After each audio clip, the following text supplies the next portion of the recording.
What's up guys, MisterWaterMelon here, and today I'm going to be bringing you a tutorial, actually. This was suggested by one of my viewers, so I decided I should do it. You know, I thought it was kind of neat, so it was a neat idea. So I'm going to be doing for you guys a tutorial on how I made the custom beta squad. As you can see right here, we have beta 7.3, and as you can tell, I uploaded the showcase first. This is going to come after it, because I'm, spoiling stuff.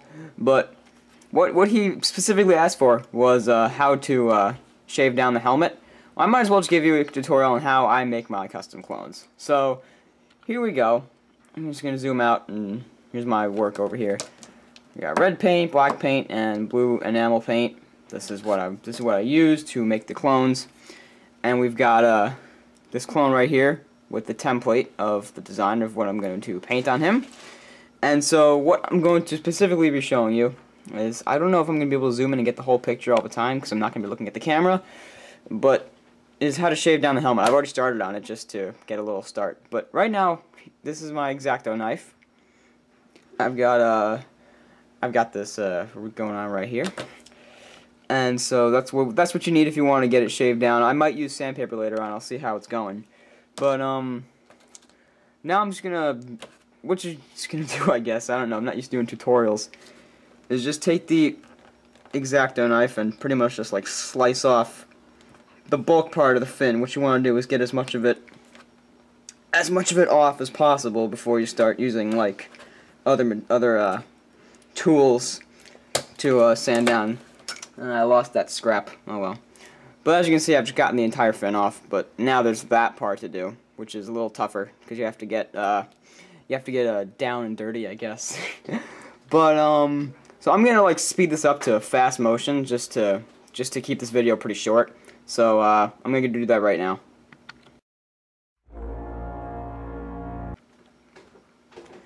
Pro tip: don't cut yourself with the X-Acto knife.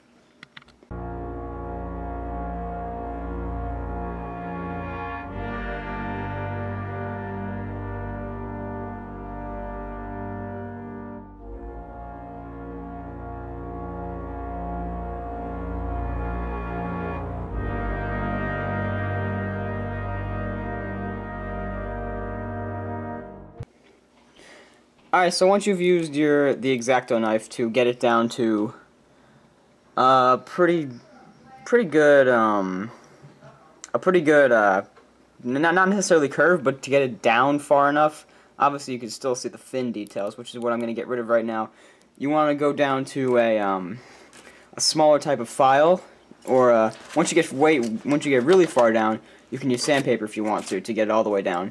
But any type of really fine files like these to get really down into the curve. And so right now, like, it feels all rough, and you don't want that. You want it to be nice and smooth, like a Commando helmet is, of course.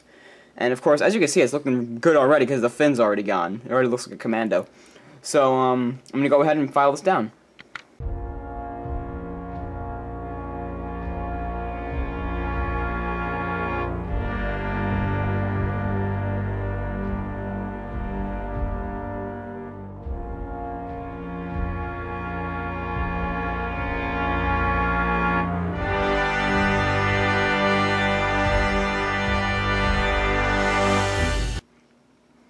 Alright, so now I've shaved down the fin down to pretty much as low as I'm gonna be able to go, and it looks pretty smooth.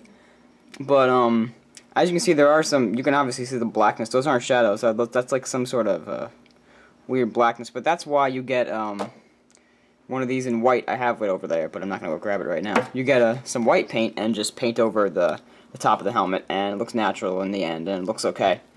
So and as you can see, I didn't even need to use the sandpaper because these files are so fine that I was actually able to get straight down to where I wanted to go. And of course, the knife is what does the original work because you have to get the fin off, and you can see there's like little chunks of fin everywhere. But that's kind of the idea. So so yeah, I hope I don't know. So that's all you have to do to make the Commando helmet. This is only if you don't want to buy a Clone Army Custom Commando helmet, or I know Clone Army Custom makes some pretty good ones. They make some good Commando helmets, but I don't know. I like to make my own stuff, and I think this actually looks really good. Looks nice and custom without having to make a mold or go out and buy stuff. So now I'm gonna go ahead and okay. So the next thing you want to do is obviously painting it. So I have sorry about this. I have some pretty fine paintbrushes that I use. This is one of them. As you can see, it is really, really small.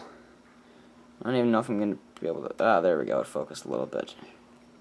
And as you can see, like right here, it's really tiny. I'm pretty sure this is the tiniest one I have. No, this one's not. No, that one's too big. Never mind. Sorry, I'm just kind of playing around at the workbench over here. And that's just the next step is creating templates. Now, here are the. If you haven't seen the Beta Squad video that I put out a little while ago, then you'll know what these clones are. But you have to design templates for them. This is 7.3. This is what we're going to design right now. And if you have seen it, these were my original templates for them.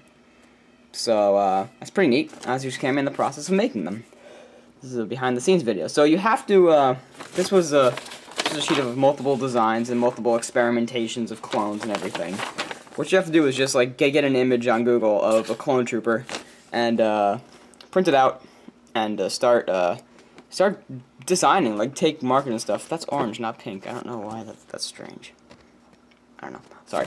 And then just like start getting markers or colored pencils or whatever's handy to you, and just start designing and experimenting and stuff. I changed these designs multiple times to get the final product, and this is what I came up with. So without further ado, I'm gonna go ahead and since I'm showing you this guy right here, I'm gonna go ahead and make 7.3. So wish me luck, and hopefully I can get the fast motion for you guys. But if not, then you'll just see the final product in a minute. So, yeah. One more thing I might want to mention that you might want to get for these kinds of projects is a magnifying glass of some kind. Because you can, because sometimes you have to get the really fine details. So, zooming in, you know, obviously with a magnifying glass, can really help you with that. So, I'm going to go ahead and start painting this guy, and if the footage doesn't work out for some reason, I do apologize, because this is going to take me a little while. So, yeah, I'll be back.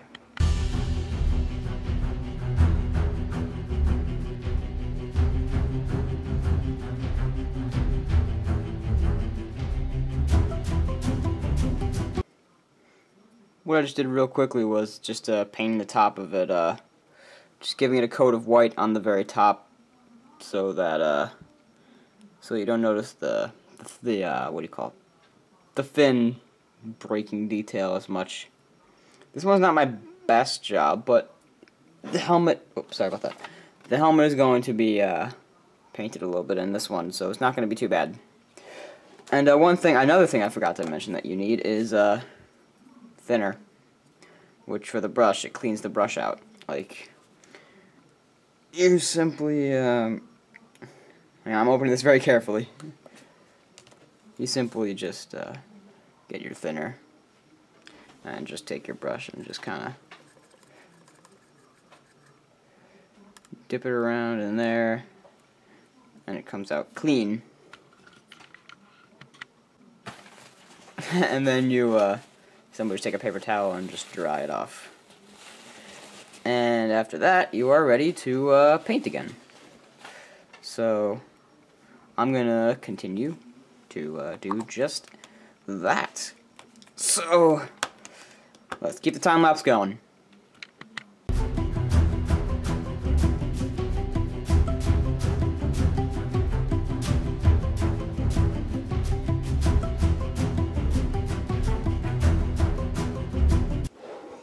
So in case you can't tell, I just used the painted the visor.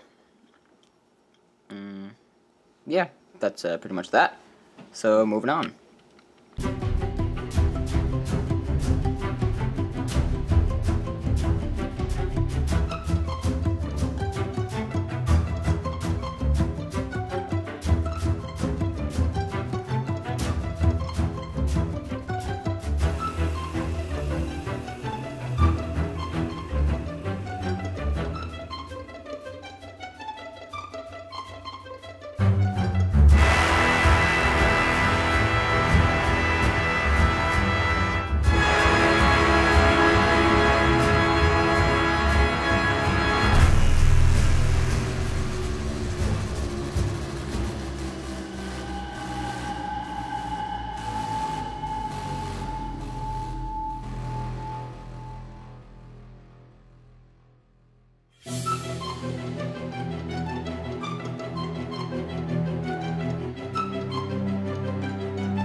Sorry about that, guys. My camera ran out of battery.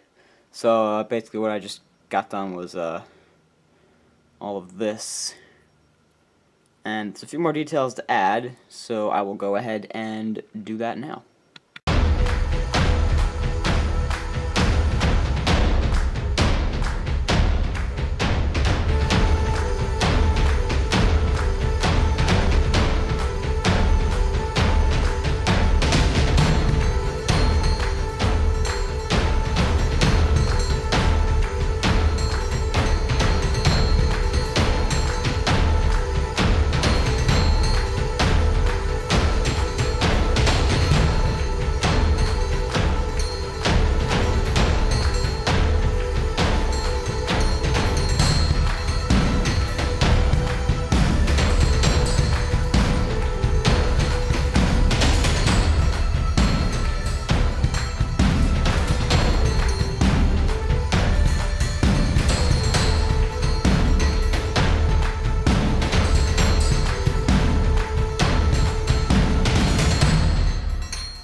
Alright guys, I hope you enjoyed those few little time lapses.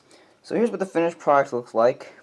The leg's going to come out too good because I guess painting on black plastic is a little more difficult than painting on white plastic, and when referring to Legos, and the backpack didn't come out as well as I'd hoped also, but it still looks good. For a custom clone, if you don't have the money to print clones, then this is definitely a good alternative. And this is, of course, the materials I used were, as you were able to see, I used the thinner a lot, and I used this itty-bitty little paint. You get paint all over me, and you also have to wait for it to dry, too. Yeah, that's kind of important, is waiting for it to dry before you do anything else. Like you saw, the hands were sitting on this little stand I threw together, just so they could dry overnight. Because, I mean, as you can see, it is the next day.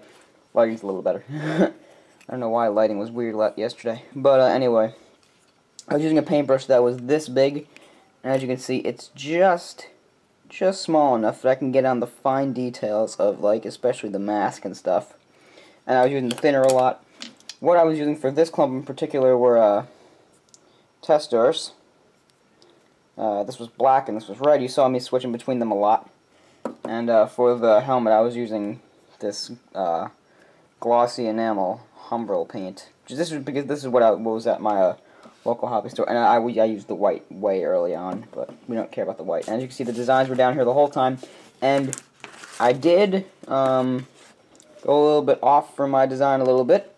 Not really anywhere except the helmet I went off a little bit, because I realized once I started painting it that I wanted to go a different direction. Plus, as you can see on the design, the helmet's a little less detailed, while the rest of it's a lot detailed, and these three aren't, I mean, the rest of them aren't too bad, but this is, I mean, it looks pretty darn accurate to what I drew. So that's always good. And obviously I did design the backpack. I just kind of threw it together quickly. You saw my sister's hand telling me what she thought I should be doing, my little sister.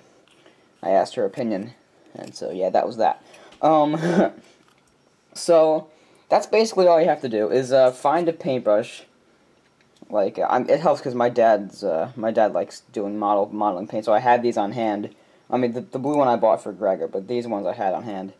So, find a paintbrush that's like this thin. This is about 1 millimeter, probably, maybe 2 millimeters. Actually, I think there's a ruler over here. Yeah, there's a ruler. Let's measure it. This is about. Let's get this to focus for you guys. This is about 2 millimeters, 2 or 3 millimeters wide. So there you go with that. Just very, very thin brushes that you would need to do this. And go to your local hobby store. I mean, everybody has a hobby store near them somewhere, and just pick up these paints. I mean, in my local hobby store, there's a rack just full of paints like this. And I don't know where my dad got the thinner, but it's just we've always had it. So that's what you need. And as you can see, I didn't actually need the magnifying glass, but I did need it for Gregor to get the really up close detailing of the tally marks and stuff is what I needed for him. So, yeah, I hope this tutorial helped you guys out, because it did take me a long time to make. And, So, yeah, and if you haven't seen the showcase for these guys, I highly suggest going to see them because I didn't make the rest of them yet, but I think they're going to come out pretty awesome if they haven't already. Because I'm uploading this after the showcase, so nothing gets spoiled. So, yeah, like I said, I hope this helps you guys, and if it did help you, leave a big thumbs up down there, and leave a comment down below with any questions, comments, etc. And go ahead and subscribe for not too many more showcases because I don't have the money for that, but go ahead and subscribe for reviews, mocks, animations, hauls, analyses, etc. All things LEGO Star Wars are right there on Watermelon Studios. So go ahead and subscribe if you haven't. So thank you guys very much for watching. I really hope I really hope this helped you guys out. This has been Mr. Watermelon. Peace out.